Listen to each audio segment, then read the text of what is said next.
O maior engano que contaram a você é que a Bíblia é apenas um livro religioso. A verdade é que ela é um manual codificado de hábitos de poder, um compêndio de estratégias mentais que os maiores realizadores da história, de Napoleon Hill a James Allen, apenas ecoaram.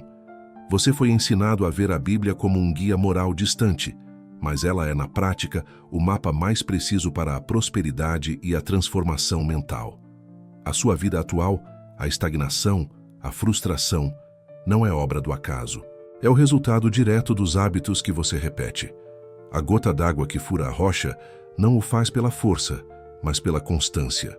Seus hábitos diários, seus pensamentos silenciosos, estão ou construindo uma fortaleza de sucesso ou cavando a vala do seu fracasso. A transformação real não acontece em grandes feitos ocasionais, mas naquilo que se faz todos os dias, no silêncio, quando ninguém está olhando.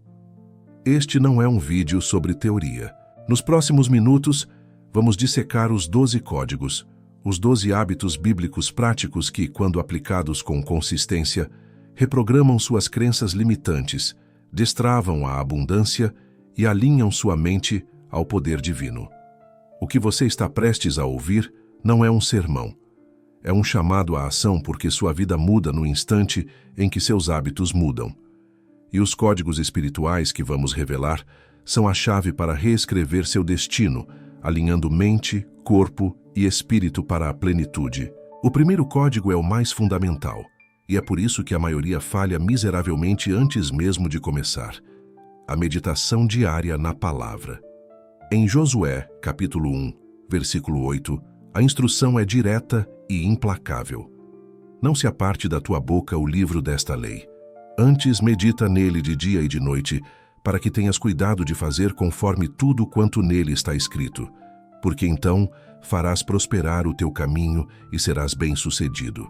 E isso não é um conselho poético, é uma instrução prática de prosperidade.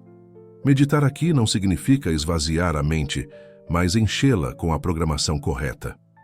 Napoleon Hill ensinava que a mente precisa ser constantemente alimentada por ideias que sustentam o sucesso. James Allen, em Como o Homem Pensa, cravou que a mente é um jardim e os pensamentos são as sementes. Quando você medita na palavra, você está ativamente plantando sementes de disciplina, foco, fé e abundância no solo fértil do seu subconsciente. Você está sufocando as ervas daninhas da dúvida e do medo. A ciência moderna apenas confirma essa sabedoria antiga. Estudos sobre neuroplasticidade provam que pensamentos repetidos criam novas e mais fortes conexões neurais. Se você dedica apenas 10 minutos por dia para refletir profundamente em um único versículo, está literalmente religando seu cérebro, construindo rodovias neurais de resiliência, coragem e clareza. Pense no atleta de elite. Ele não se fortalece apenas no dia da competição, mas nos treinos diários, silenciosos e repetitivos.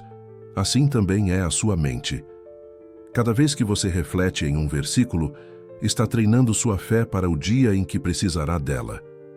A prática é simples, mas não é fácil. Escolha um versículo por dia. Pergunte: como posso aplicar isso hoje? Escreva-o. Leia ao acordar e antes de dormir. Deixe que essa ideia domine seus pensamentos.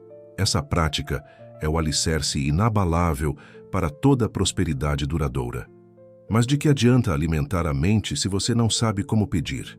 O segundo hábito revela o mecanismo exato da oração que 99% das pessoas erra, tratando como religião o que, na verdade, é um sistema de física espiritual. Você está pronto para descobrir o que realmente significa pedir e receber? O segundo hábito é a oração, mas não a oração que você aprendeu na infância. Não a repetição vazia ou o pedido desesperado de último recurso. Falamos da oração como um mecanismo de propósito e consistência. Jesus foi claro em Mateus, capítulo 7, versículo 7. Pedi, e dar-se-vos-á. Buscai, e encontrareis. Batei, e abrir-se-vos-á. A maioria lê isso e assume uma postura passiva. O erro trágico é que tratam a oração como uma lista de desejos enviada ao universo, esperando que algo aconteça por sorte. A oração bíblica é um ato de alinhamento mental e espiritual. Napoleon Hill descreveu esse processo ao falar sobre o desejo ardente e a fé aplicada. Quando você ora com propósito, está reforçando neurologicamente o seu desejo, criando um canal de energia criativa entre a sua mente consciente, o seu subconsciente e a inteligência divina. Neville Goddard foi ainda mais direto. Orar é assumir mentalmente o sentimento do desejo já realizado. Muitos, porém, oram errado. Oram a partir da falta, reforçando a escassez. O poder está na consistência e no alinhamento. Orar diariamente com um propósito claro cria clareza mental e força emocional. É como calibrar uma bússola interna. Cada oração intencional alinha você novamente com o norte do seu propósito, limpando o ruído mental. A neurociência moderna confirma os efeitos profundos dessa prática. Pesquisas de imagem cerebral mostram que a oração regular e focada ativa áreas do cérebro ligadas à calma, ao foco executivo e à resiliência emocional. Ela literalmente reduz os níveis de cortisol, o hormônio do estresse, e amplia a capacidade criativa de resolver problemas. A prática é estabelecer horários fixos e inegociáveis de oração, ao acordar, no meio do seu dia e antes de dormir. Não precisa ser longa, mas deve ser intencional. Foque no que deseja criar. Sinta a gratidão como se já tivesse recebido. E então, entregue o como à sabedoria divina. Essa consistência transforma a oração de um ato de esperança em um ato de criação. O terceiro código é uma das armas mais incompreendidas do arsenal bíblico, a prática da gratidão em todas as circunstâncias. 1 Tessalonicenses, capítulo 5, versículo 18, não dá uma sugestão, dá uma ordem. Em tudo dai graças, porque esta é a vontade de Deus em Cristo Jesus para convosco. Isso é profundamente confrontador, porque manda agradecer em tudo, e não apenas por tudo. Manda agradecer na dificuldade, na dor, na espera. Por quê? Porque a gratidão é muito mais do que uma emoção agradável. Ela é uma chave espiritual e biológica. O mundo ensina você a esperar sentir-se bem para depois agradecer. O código bíblico inverte a lógica. Agradeça primeiro para então se sentir bem. Estudos científicos sobre a gratidão são claros. Expressá-la regularmente aumenta os níveis de dopamina e serotonina no cérebro, os neurotransmissores do bem-estar. Isso amplia imediatamente a sensação de abundância e contentamento, mesmo que as circunstâncias externas não tenham mudado.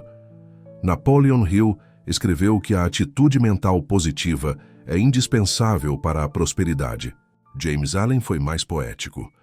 Um coração agradecido é o campo fértil, onde as sementes da abundância florescem. Quando você agradece, você muda sua bioquímica, sua frequência vibracional e sua percepção da realidade.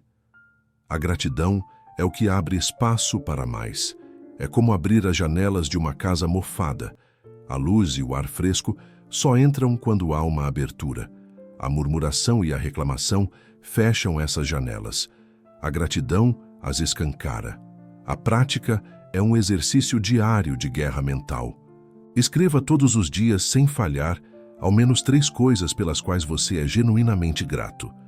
Podem ser coisas simples: a saúde que você tem, o alimento na mesa, sua família, uma oportunidade de aprendizado. Ao escrever, não apenas liste, sinta profundamente essa gratidão. Essa prática diária, aparentemente pequena, cria um padrão mental de abundância que começa a atrair mais motivos para agradecer. O quarto hábito é um antídoto direto à era mais doentia da história humana: a prática do descanso e do silêncio. O Salmo 46, versículo 10, nos convida de forma radical: aquietai-vos e sabei que eu sou Deus. Esse hábito é um dos mais negligenciados em nossa cultura de produtividade tóxica, mas é, ironicamente, um dos mais poderosos. Vivemos na ditadura do barulho constante, das notificações, das pressões, da correria e das demandas infinitas. Muitos confundem de forma perigosa produtividade com excesso de atividade e movimento com progresso. Mas a Bíblia nos ensina repetidamente que o descanso e o silêncio não são perda de tempo. são alimento essencial para a alma e fonte de clareza para a mente. Napoleon Hill já alertava em sua época que o excesso de pressa é o inimigo mortal da reflexão criativa. A mente precisa de espaços de calma, de vácuo, para reorganizar ideias e gerar soluções inovadoras. James Allen complementa, dizendo que a serenidade é um dos mais belos frutos da sabedoria. O silêncio que a Bíblia propõe não é um vazio, é uma plenitude. É no silêncio que finalmente conseguimos ouvir a voz da intuição. É no aquietar-se que sentimos a presença divina e conseguimos reorganizar nossas emoções caóticas. Assim como o corpo precisa desesperadamente de sono para se recuperar fisicamente, a mente e o espírito precisam de momentos conscientes de silêncio para se regenerarem. A neurociência moderna descobriu o que os salmistas já sabiam. Períodos de descanso consciente e silêncio ativam a chamada rede neural padrão, Default Mode Network. Esta é a rede cerebral responsável pela criatividade, pelos insights profundos e pelo processamento de informações complexas. As grandes ideias não surgem no meio do caos, mas na pausa estratégica. A prática é simples, mas revolucionária. Separe diariamente ao menos 15 minutos de silêncio consciente. Desligue todos os aparelhos, feche os olhos, respire profundamente e apenas esteja presente. Não tente controlar os pensamentos, apenas aquiete-se. Esse hábito regenera sua energia e amplia sua clareza mental de forma exponencial. O quinto código é talvez o mais difícil de executar, e é exatamente por isso que ele mantém tantas pessoas acorrentadas ao passado e bloqueadas para o futuro. Perdoar sem guardar rancor. Jesus foi implacável e direto sobre isso em Mateus, capítulo 6, versículo 14. Se perdoardes aos homens as suas ofensas, também vosso Pai Celestial vos perdoará. O perdão, na ótica bíblica, não é primariamente uma questão espiritual abstrata.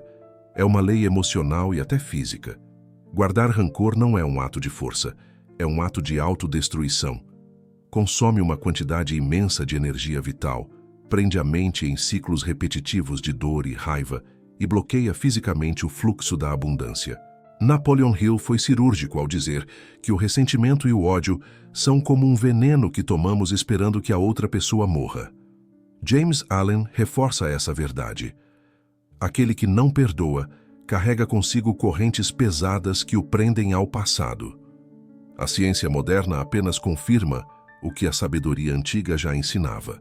Pesquisas mostram que pessoas que cultivam o perdão têm níveis significativamente mais baixos de cortisol, o hormônio do estresse, e apresentam maior saúde cardíaca e um sistema imunológico mais forte.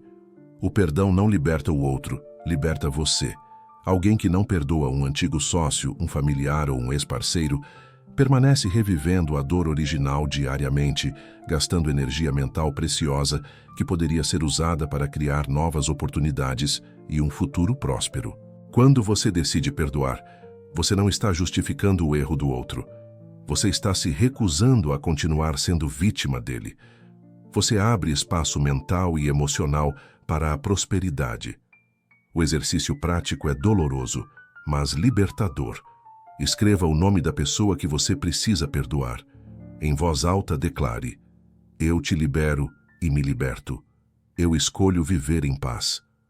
Você não está fazendo isso por eles, está fazendo por você. É soltar o peso morto para poder avançar. O sexto hábito inverte completamente a lógica do mundo. Servir ao próximo com generosidade. Atos, capítulo 20, versículo 35, nos lembra de uma verdade que o egoísmo não consegue compreender.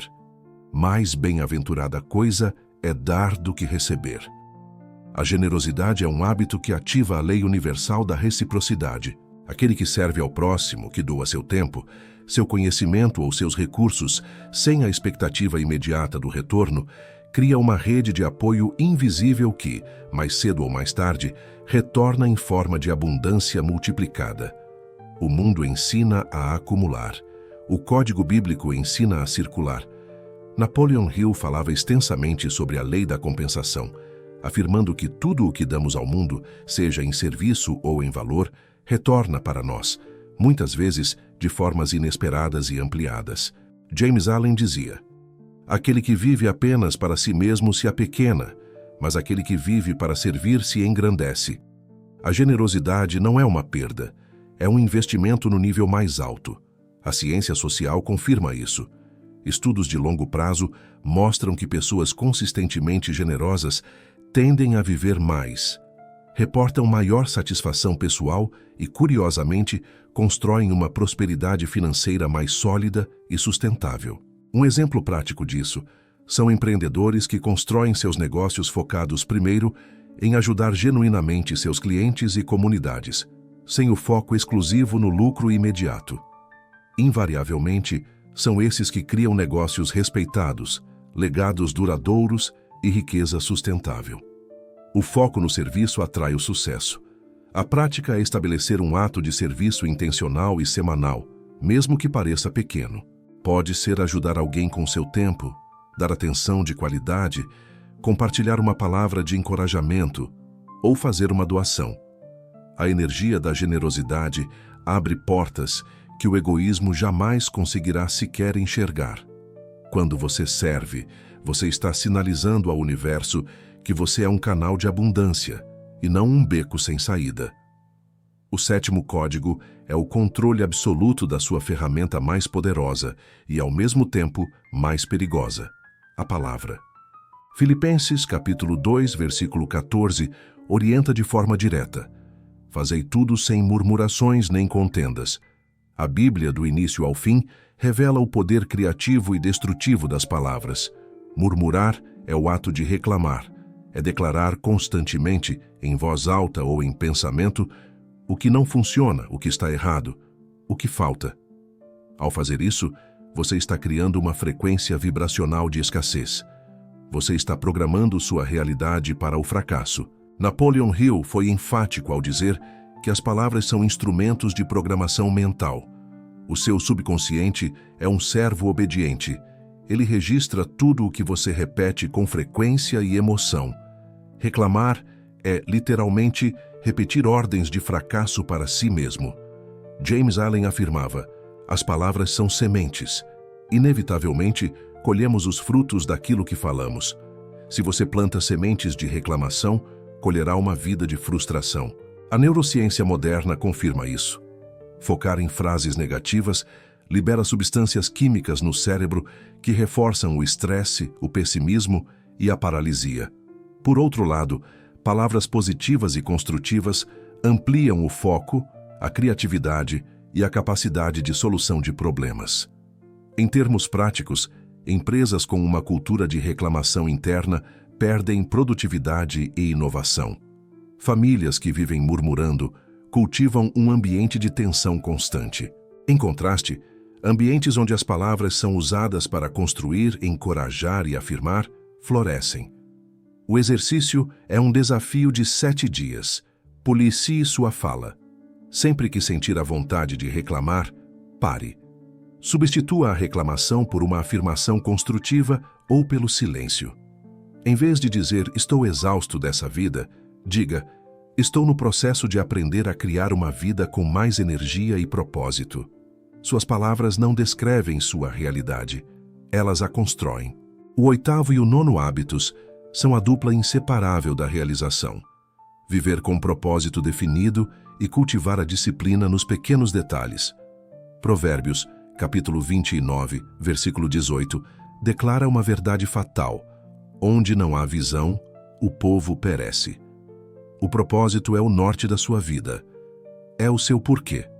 Sem uma clareza cristalina de onde você quer chegar, sua energia se dispersa em 1000 direções. Você se torna reativo, vivendo à mercê das circunstâncias. Mas visão sem ação é apenas alucinação. É aqui que entra o 9º hábito de Lucas, capítulo 16, versículo 10. Quem é fiel no pouco, também é fiel no muito. A Bíblia revela que a prosperidade e o sucesso não são construídos em grandes saltos de sorte, mas na fidelidade diária aos detalhes. É nos pequenos hábitos que o caráter é moldado e que a confiança é construída. Napoleon Hill dizia que o primeiro passo para a riqueza é um propósito claramente definido, aliado à persistência. Ele também afirmava que a disciplina é o elo que transforma desejos em realizações concretas. Grandes conquistas são apenas a soma de incontáveis pequenos atos de consistência, feitos dia após dia. James Allen reforça: você é, hoje, o resultado daquilo que repetiu silenciosamente ontem. O propósito é o seu alvo. A disciplina é o ato de puxar o arco todos os dias. Um exemplo: um jovem sem propósito pula de emprego em emprego, buscando satisfação instantânea e nunca a encontrando. Outro, mesmo com dificuldades imensas, mantém firme sua visão de longo prazo e, com disciplina diária, alcança a prosperidade. A prática é dupla. Primeiro, escreva hoje uma visão clara para os próximos 5 anos. Onde você quer estar? Como quer viver? Leia essa visão todos os dias. Segundo, escolha um detalhe simples da sua rotina, seja seu horário de acordar, sua organização ou sua leitura diária, e mantenha-o com disciplina absoluta. Isso treina sua mente para a constância. Sua fidelidade no pouco é o que abre as portas para o muito. O 10º e o 11º códigos operam no nível mais profundo da sua identidade: praticar a fé diante das incertezas e controlar os pensamentos para renovar a mente. Romanos, capítulo 12, versículo 2. Entrega o comando central da transformação. E não vos conformeis com este mundo, mas transformai-vos pela renovação da vossa mente. A verdadeira transformação não é externa, ela começa dentro. Você foi programado pelo mundo para a escassez, para o medo, para a limitação. A renovação da mente é o processo de desinstalar essa programação e instalar o código divino. Napoleon Hill explicava que o homem se torna aquilo que pensa, dia após dia. Seus pensamentos constantes moldam suas crenças, suas emoções e, por fim, seus comportamentos. James Allen foi definitivo. A mente é o mestre tecelão. Ela tece tanto para o fracasso quanto para a vitória. A neurociência confirma: cada pensamento que você repete fortalece conexões neurais. Se você repete padrões de medo, reforça esses caminhos. Se cultiva pensamentos de abundância, cria novas trilhas mentais. E o que é a fé? Hebreus, capítulo 11, versículo 1. Ora, a fé é a certeza das coisas que se esperam e a prova das coisas que se não veem. A fé não é a ausência de medo, é a escolha de confiar no propósito, apesar das incertezas. É o resultado de uma mente renovada. Napoleon Hill afirmava que a fé é a força criadora que sustenta a ação. Sem fé, a mente paralisa diante dos obstáculos. Com fé, ela encontra caminhos que antes pareciam invisíveis. A prática é uma guerra. Primeiro, vigie suas frases mentais por uma semana. Sempre que identificar um pensamento de escassez, eu não consigo, não vai dar certo, substitua-o imediatamente por uma afirmação de abundância. Segundo, declare diariamente: minha fé é maior que o medo. Essa simples afirmação fortalece o subconsciente para agir mesmo em tempos de incerteza.